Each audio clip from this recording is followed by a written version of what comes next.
Red with 4 wide, and Watt, who took a false step and then went down in a lot of pain. That pass is caught, and it's Macklin 3 shy of the first down, but J J Watt's down on all 4s. He tried to put his foot in the ground and put some pressure on the pass rush, and a guy who plays 96% of the snaps can't play through the pain here. Left tackle Eric Fisher in one-on-one pass protection, and you see the groin give way on J J Watt.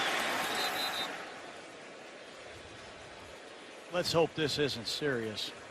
We also have a Chiefs player hurt on the far side at the 45-yard line as well. Foot sticks there and turns that ankle as well. He comes limping off. Can't make out who that is, Mike, for the Chiefs. Yep.